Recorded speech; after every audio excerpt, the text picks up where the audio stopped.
See this? This is what happens when you think a textbook makes you a warrior. This is what happens when standards are lowered to accommodate fragility. 2 broken ankles from a simple obstacle course. Now she sits there, judging men who can at least stand on their own 2 feet. The crowd of recruits, sweating under the desert sun, chuckled nervously. They stood in a loose formation on the dusty expanse of the advanced combat training grounds, their eyes darting between the source of the booming voice, Gunnery Sergeant Thorne, and the subject of his scorn.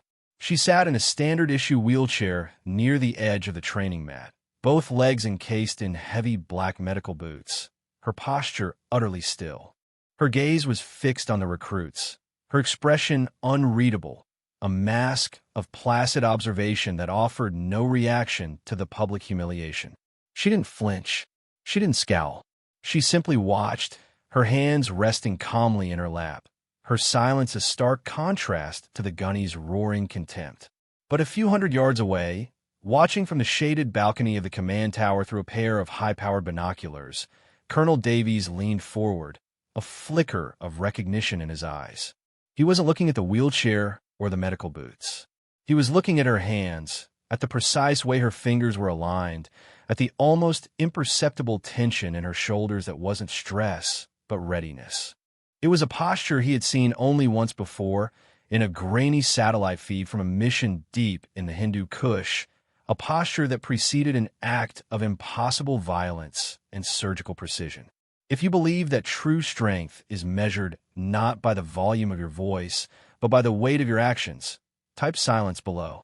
Gunnery Sergeant Marcus Thorne was a man carved from granite and fueled by dogma.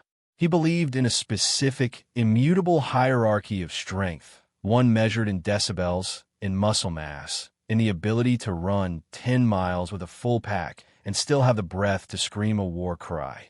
He saw the world in binaries, strong and weak, predator and prey, asset and liability.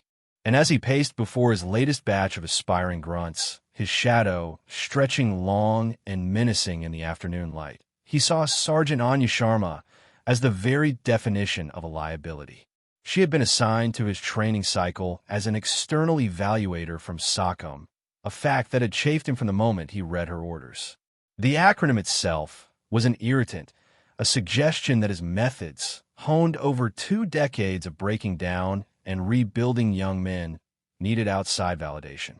But the reality of her presence was far worse than the paperwork. She was small, unassuming, and now physically broken.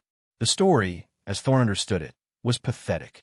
During a familiarization run of the base's primary obstacle course, a simple confidence builder, 2 clumsy recruits had lost their footing on the high wall, tumbling backward and landing directly on her lower legs as she observed from the designated safety zone. The result was 2 cleanly fractured ankles. An accident, to be sure, but in Thorne's world, there were no accidents, only failures of awareness. Her injury was, to him, a symptom of a deeper weakness, a physical manifestation of the bureaucratic softness he believed was eroding the military's core. So he used her. He made her a prop, a cautionary tale. Every day, for a week, he had positioned her wheelchair at the edge of the training area and woven her into his speeches. She was the ghost of failure, the silent, seated reminder of what happened when one was not strong enough, not fast enough, not aware enough. "Look at her," he would say, his voice a gravelly roar that carried across the training yard. "Take a good long look. She's here to evaluate you. She's here to write a report on whether you have what it takes. But I ask you, what does she know about what it takes? What does someone who gets taken out by 2 fumbling rookies know about survival?" The recruits, eager to curry favor with the man who held their immediate futures in his hands, would laugh or snort in agreement. They saw what Thorne wanted them to see: a broken soldier, a woman out of her depth, an easy target. Sharma, for her part, absorbed the daily tirades without a flicker of emotion. Her eyes, a deep, steady brown, remained fixed on the exercises. She took notes in a small, waterproof notebook, her handwriting a series of small, precise block letters. Her focus was absolute. It was as if Thorne's voice was just background noise, like the distant hum of the generators or the cawing of crows. This infuriating placidity only fueled Thorne's contempt. He mistook her silence for weakness, her stillness for surrender. He couldn't comprehend that her calm was not an absence of strength, but a deep reservoir of it, a disciplined containment of a power he couldn't begin to imagine. He didn't see the way her eyes tracked not just the recruits' movements, but their breathing patterns, their foot placement, the subtle tells of their hesitation or confidence. He didn't notice that her note-taking wasn't a passive recording of events, but an active analysis, a deconstruction of every action and reaction happening in front of her. She was a predator, conserving energy, observing the herd, identifying its weaknesses with an efficiency that was terrifying in its totality. Today, the lesson was CQC, close quarters combat. Thorne was in his element, demonstrating chokeholds and joint locks on a particularly large, corn-fed recruit from Iowa. "It's about leverage," he bellowed, sweat dripping from his chin. "It's about aggression, dominance. You impose your will on the enemy until he breaks. You make him fear you."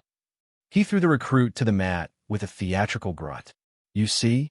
Total control." He scanned the faces of the recruits, then his eyes landed, as they always did, on Sharma. A cruel smile played on his lips. "Of course, this kind of thing requires you to be on your feet. It requires a functioning skeletal structure. It's a bit hard to impose your will from a seated position. Isn't that right, Sergeant?" The laughter this time was louder, more confident. The recruits had learned their part in this daily ritual. Sharma didn't look at him. Her pen continued to move across the page, a slow, deliberate crawl. The colonel, still watching from the tower, adjusted the focus on his binoculars. He had seen that look of dismissive arrogance on the faces of warlords and insurgents right before they made fatal mistakes. He knew that Gunnery Sergeant Thorne, a man who prided himself on his situational awareness, was standing on the edge of a cliff and had no idea the ground was crumbling beneath him.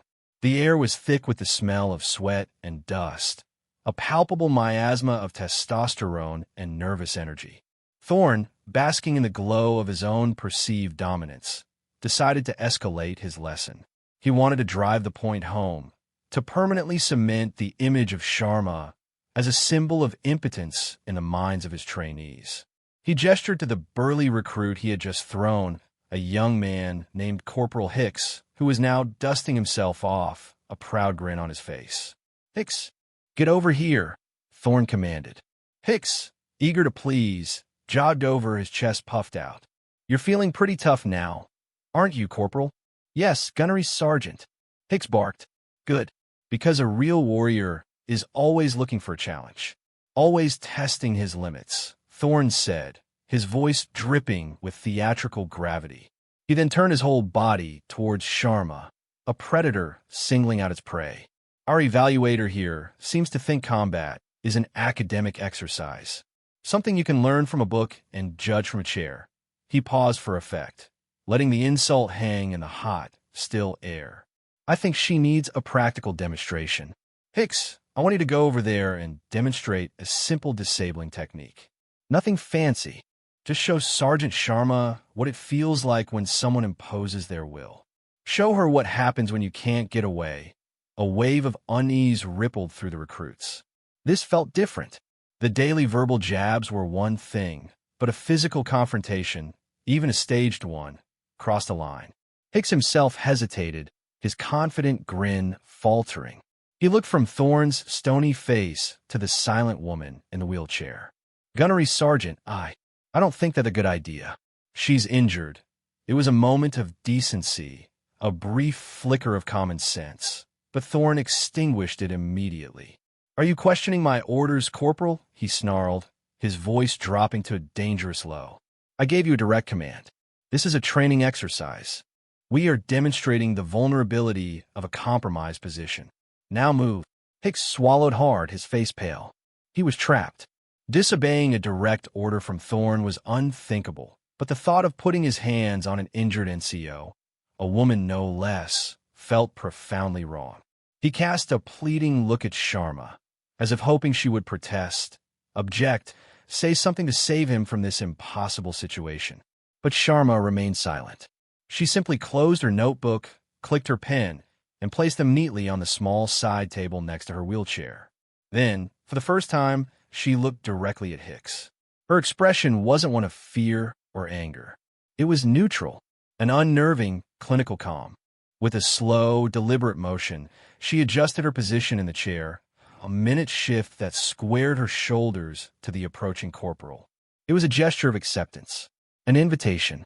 Colonel Davies, still observing from the tower, spoke in his radio, his voice a low, urgent command to his aide. Get a camera on the CQC mat. High definition. Start recording. Now, he knew this was no longer a training exercise. It was a reckoning. Thorne, misinterpreting Sharma's silence as terrified submission, smirked. Go on, Hicks. Be gentle. We wouldn't want her to break anything else. The final insult was delivered. The stage was set, and the audience of young soldiers held its collective breath, witnesses to a humiliation that was about to take a very, very sharp turn. Hicks approached the wheelchair with the lumbering reluctance of a man walking to his own execution. He was built like a tractor, all thick muscle and rural strength, but his movements were hesitant, his eyes broadcasting his deep discomfort. Sergeant, he mumbled, his voice barely a whisper. I'm supposed to. Sharma didn't respond. She just watched him, her gaze analytical, her body a study in stillness. This only made Hicks more nervous. He glanced back at Thorne, who made an impatient, urging gesture with his hand. Hicks took a deep, shaky breath and reached out, his large hands moving slowly toward her shoulders, intending to simulate a simple grab, a control hold he could release in a second. He wanted this to be over as quickly and painlessly as possible. What happened next unfolded in a span of about 3 seconds, but for everyone watching, time seemed to stretch and warp, each movement becoming a distinct, crystalline frame of shocking clarity. The instant Hicks's fingertips brushed the fabric of her uniform, Sharma exploded into motion. It wasn't a panicked flailing. It was a cascade of precise, economical violence that seemed to defy the laws of physics. Her left hand shot up, not to block his hands, but to intercept his right wrist. Her fingers, seemingly delicate just moments before, wrapped around his wrist with the unyielding grip of a steel vise. Simultaneously, her right hand darted forward, not as a fist, but as a rigid, spear-like tool, the tips of her fingers striking a precise point on the inside of Hicks's left elbow. It was a nerve strike delivered with surgical accuracy. A pained grunt escaped Hicks's lips as his entire left arm went numb, tingling as if struck by lightning. The intended grab forgotten, his body's immediate instinct was to recoil from the sudden, sharp pain. But Sharma's grip on his right wrist was absolute. She used his own forward momentum, his own considerable mass, against him. As he stumbled forward, drawn in by her grip, she didn't try to resist his weight. She channeled it. With a subtle pivot of her torso, a movement that originated from her core, she guided his trajectory. Hicks, now completely off balance, was pulled down and across her body. His center of gravity was hopelessly compromised. He was no longer an attacker. He was a falling object, and she was merely directing his descent. In the final, brutal motion, she torqued his captured wrist inward and drove her right elbow sharply into the side of his neck, striking the vagus nerve. Hicks's eyes rolled back in his head. The air rushed out of his lungs in a choked gasp. His massive body, all 230 pounds of it, went completely limp and crashed onto the training mat beside her wheelchair with a heavy, final thud of a felled tree. He was out cold. For a moment, there was only the sound of the wind whistling across the dusty plain. Then, a collective, audible gasp swept through the formation of recruits. Their jaws were slack, their eyes wide with a mixture of shock, terror, and dawning comprehension. They had just witnessed a man who epitomized their ideal of physical strength be dismantled and switched off in 3 seconds by a seated woman with 2 broken ankles. They stared at the unconscious giant on the ground, then at the still figure in the wheelchair. She hadn't even broken a sweat. Her breathing was even, her expression unchanged. She simply released her grip on Hicks's wrist and placed her hands back in her lap, returning to that state of unnerving calm, as if she had just completed a particularly dull piece of paperwork. The silence that followed was absolute. It was a heavy, ringing silence, more profound than any noise. It was the sound of 100 assumptions shattering at once. It was the sound of Gunnery Sergeant Thorne's entire worldview being systematically demolished. He stood frozen, his face a mask of disbelief. The smirk was gone, replaced by a slack-jawed confusion. His mouth opened and closed a few times, but no words came out. He looked at Hicks's inert form, then at Sharma. He blinked, as if trying to reset his vision, convinced he had just hallucinated the entire event. The casual cruelty, the arrogant certainty, the very foundation of his authority had evaporated in an instant, replaced by a chilling, undeniable truth. He had not been baiting a broken soldier. He had been taunting a monster. The myth he had carefully constructed over the past week, the myth of Sergeant Sharma, the fragile liability, had just been obliterated by a reality so stark and violent it left no room for interpretation. The recruits were no longer looking at him for guidance. Their eyes were fixed on Sharma, and for the first time, they were not seeing her injuries or her gender. They were seeing a level of competence so far beyond their own understanding that it bordered on the supernatural. They were looking at her with a new emotion, one that had been entirely absent before: fear. And mingled with that fear was a budding, profound, and deeply unsettling respect. The silence stretched for what felt like an eternity, thick and suffocating. Every eye on the training ground was locked on Sergeant Sharma, who remained as placid and unmoving as a statue, the unconscious form of Corporal Hicks a testament to the kinetic energy she held coiled within that stillness. Gunnery Sergeant Thorne was the first to break the spell, though not in the way anyone expected. The blood had drained from his face, leaving behind a pale, waxy sheen. He took a half-step forward, his mouth working, trying to form a word, any word that could reassert his control over the situation. What the hell was that? He finally stammered, his voice a hoarse whisper, all its previous bluster gone. It wasn't a command or a rebuke.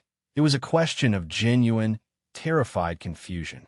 He was a man who had built his life on a foundation of predictable violence, of strength measured in brute force.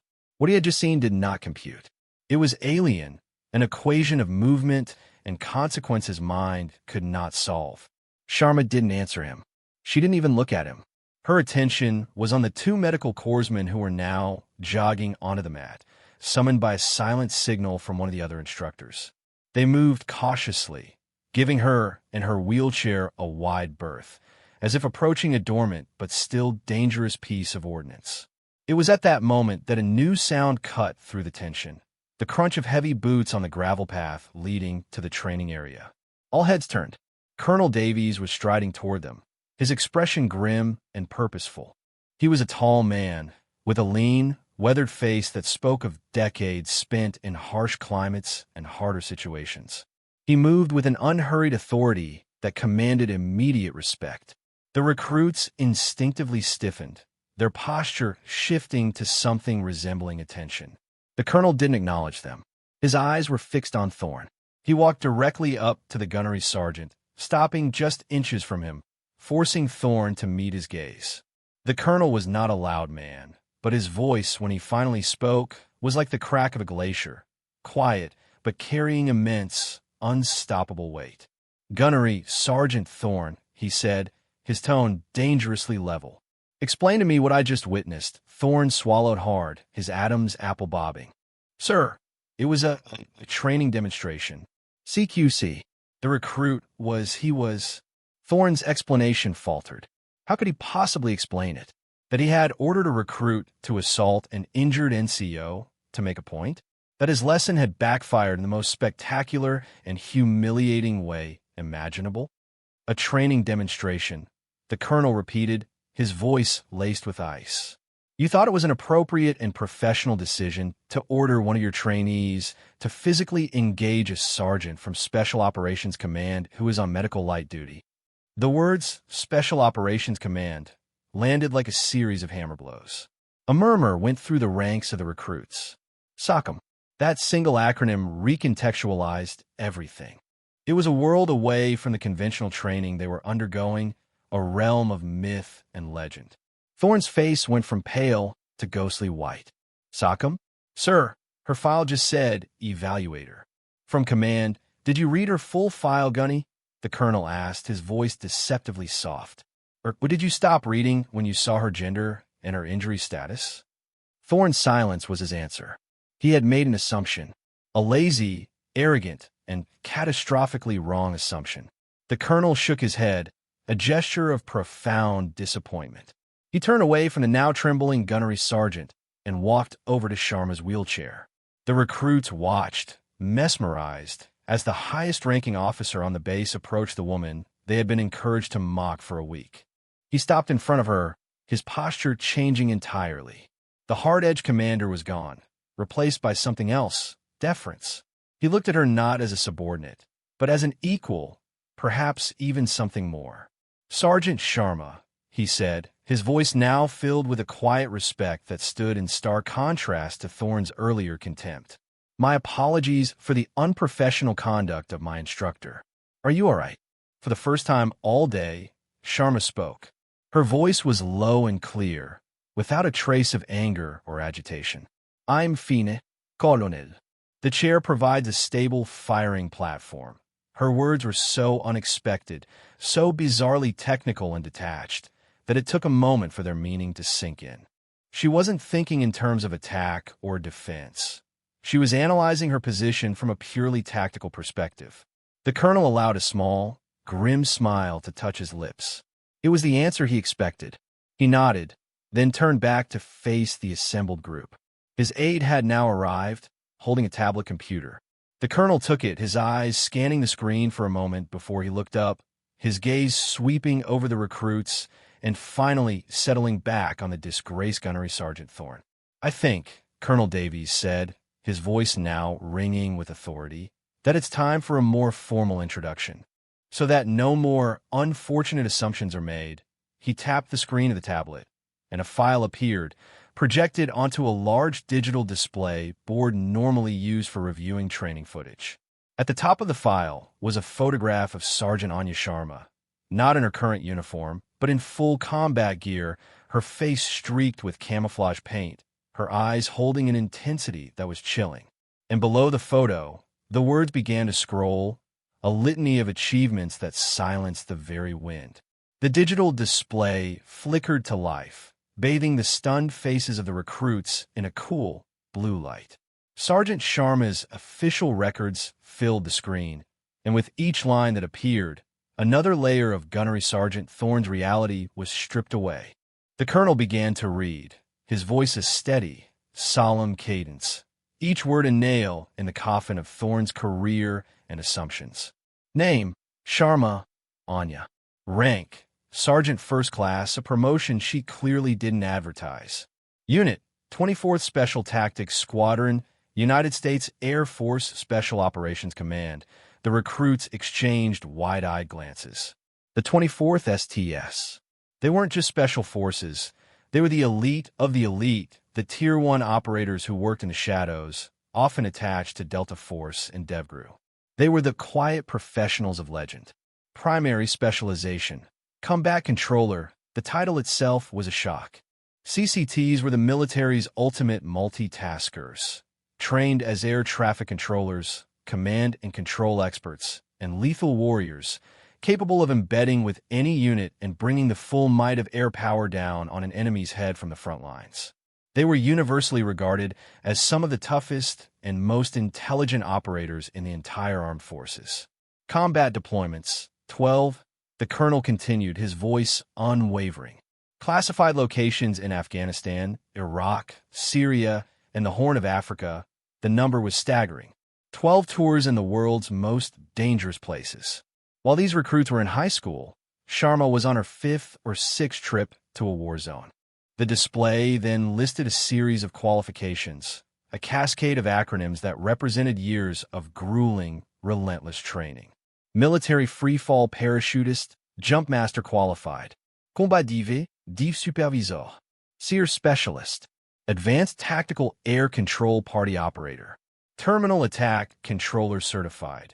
Each qualification was a testament to a level of physical and mental fortitude that was almost incomprehensible. This was not the file of a soldier. It was the file of a weapon, honed and perfected through years of unimaginable pressure. Then came the awards. The colonel's voice took on a more reverent tone. Bronze Star Medal with V device for valor. Purple Heart with 2 oak leaf clusters 3 times wounded in action. Air Force Combat Action Medal. And the colonel paused, letting the weight of the next word settle. The Air Force Cross, a collective intake of breath. The Air Force Cross was the second highest award for valor given to a member of the Air Force, surpassed only by the Medal of Honor. It was awarded for extraordinary heroism in combat. To have earned it meant that Sergeant Sharma had, at some point, faced overwhelming odds and performed an act of courage so profound it was almost beyond belief. The citation for the award was redacted, a block of black text with only a few tantalizing phrases visible, without regard for her own safety, under direct and sustained enemy fire, single-handedly turned the tide of the engagement. Responsible for the confirmed elimination of over 30 enemy combatants and the safe extraction of her entire team. Thorne looked like he was going to be physically sick. The woman he had mocked as fragile, the soldier he had used as a prop to demonstrate weakness, was a decorated war hero, a member of one of the most elite units on the planet. He hadn't just misjudged her. He had committed an act of sacrilege. He had desecrated something holy in the warrior culture he claimed to champion.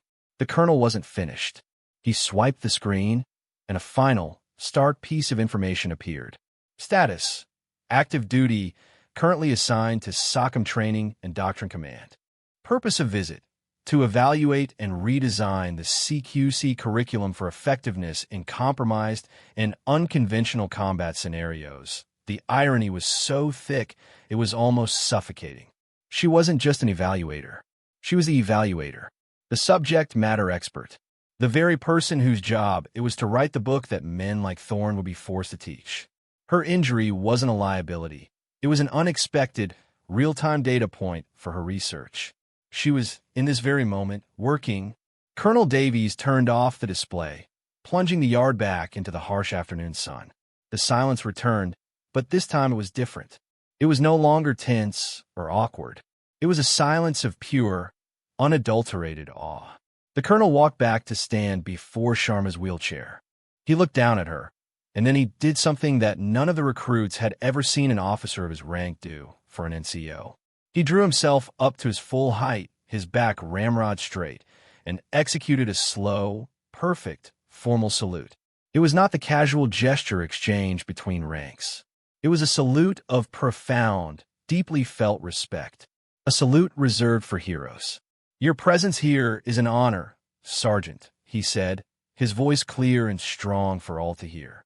"We are grateful for your expertise." Sharma, who had sat impassively through the entire revelation of her own legend, simply gave a slight, acknowledging nod.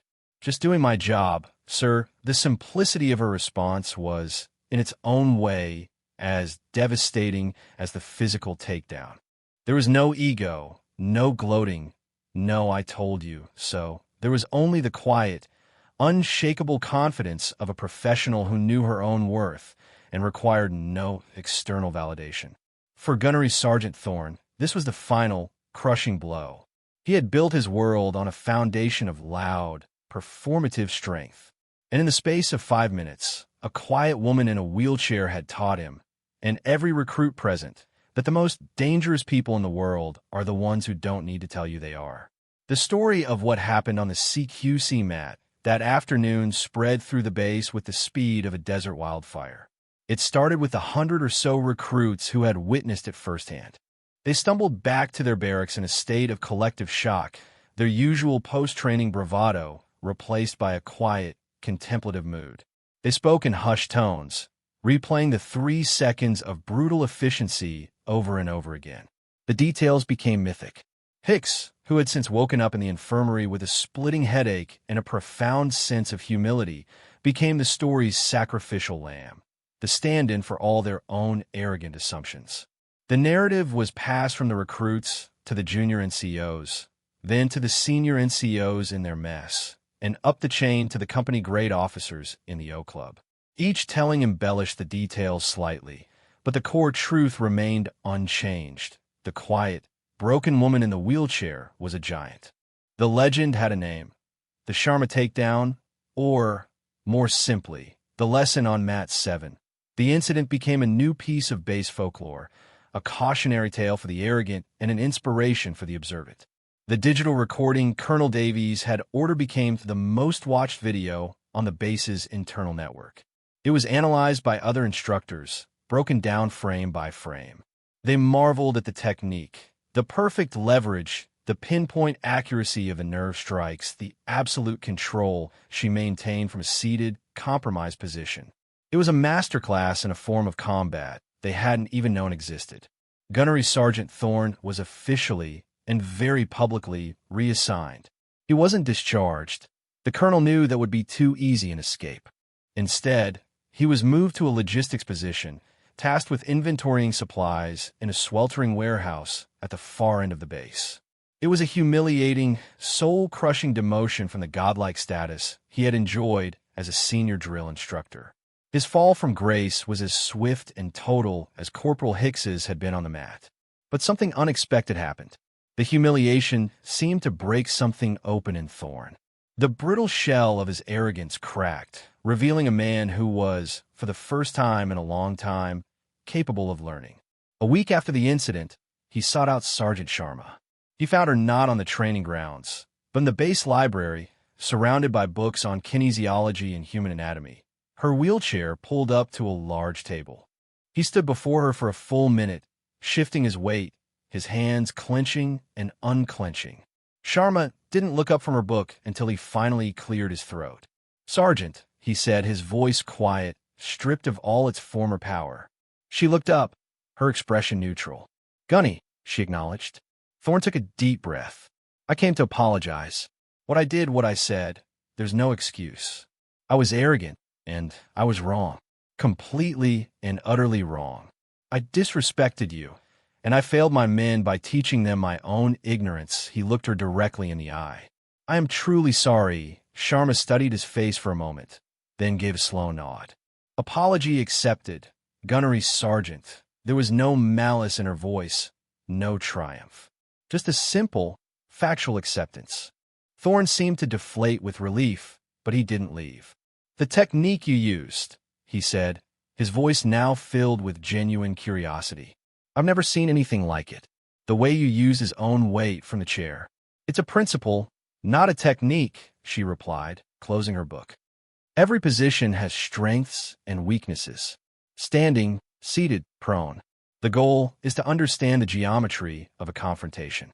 You don't fight the opponent's strength. You find an empty space and break their structure." She looked at him, and for the first time, he saw not an evaluator or a hero, but a teacher. "You teach your men to be hammers, Gunny. It's a good start. But you're not teaching them how to be scalpels. You're not teaching them to think. You're teaching them to shout."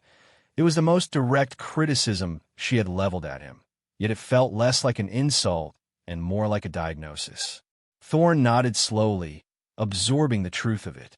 He had mistaken volume for value, aggression for strategy. In that quiet library, surrounded by books, the loud drill instructor finally began his real education. The legacy of that day began to crystallize into something tangible. The training curriculum for close quarters combat was, as Sharma had been tasked to do, completely overhauled. A new module was added, one that every soldier on the base was required to pass. It focused entirely on fighting from disadvantaged positions, on your knees, on your back, with one arm immobilized, and yes, from a seated position. They called it the Sharma Protocol. Mat 7 became an unofficial landmark. Recruits would point it out to newcomers, telling the story of the day a titan fell and a legend was revealed. The wheelchair, which had once been a symbol of weakness in Thorne's twisted narrative, became a symbol of something else entirely. The idea that true power isn't in the limbs, but in the mind. It represented the warrior's most potent weapon, the ability to adapt and overcome any circumstance. Sharma herself remained on the base for another month, her presence a constant, quiet reminder of the new standard. She never spoke of the incident with Thorne again. She treated him with the same professional courtesy she showed everyone else. She mentored the other instructors, sharing her knowledge not through lectures, but through quiet demonstrations and pointed questions. She taught them to see beyond the superficial, to look for the subtle cues that revealed a person's true capabilities. She was teaching them to see the world as she did, as a complex system of strengths and weaknesses, of angles and leverage, where the loudest voice in the room was often the most vulnerable. Her own legend grew, but she remained completely untouched by it. When recruits would approach her with awestruck reverence, she would simply nod and ask them a technical question about their training, immediately deflecting the praise and refocusing on the work. Her humility was as profound and unshakable as her skill. The day she was scheduled to leave, her ankles finally healed enough for her to walk with crutches. Colonel Davies and, surprisingly, Gunnery Sergeant Thorne were there to see her off. Thorne stood in the background, his posture respectful, his presence a silent testament to the lesson he had learned. The colonel shook her hand. "You've changed this place, Sergeant," he said. "You've given us a new story to tell. A better one." In Sharma just nodded. "The standards were always there, Colonel. People just needed to be reminded of what they look like with that."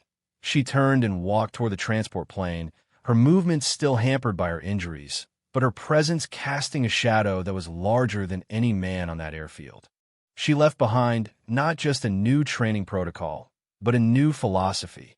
That competence speaks for itself, that respect is earned in silence, and that the most formidable warriors are the ones you never see coming. 6 months passed.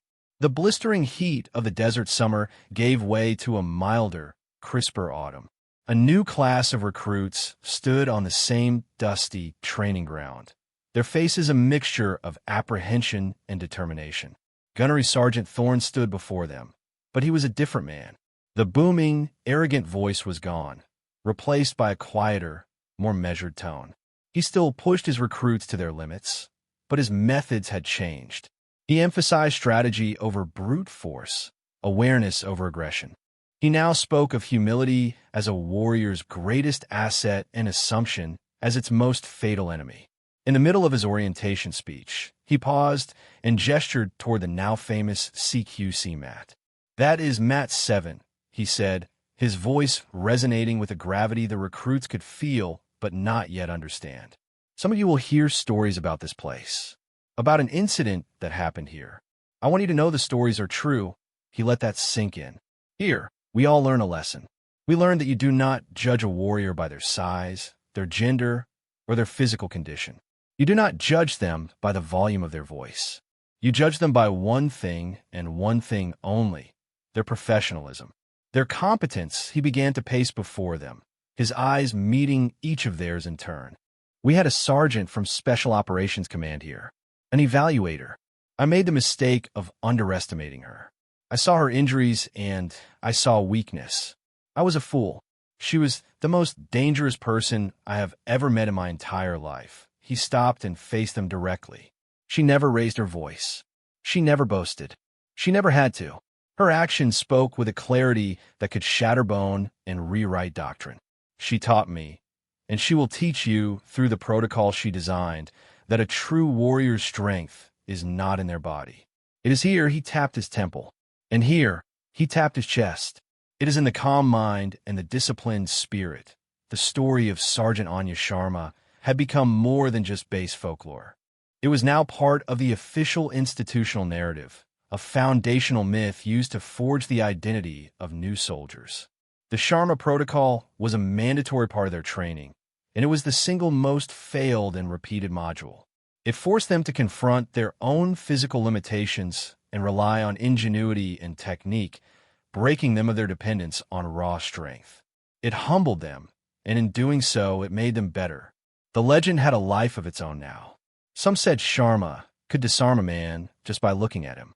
Others claimed she had once held off an entire enemy platoon by herself for 3 days.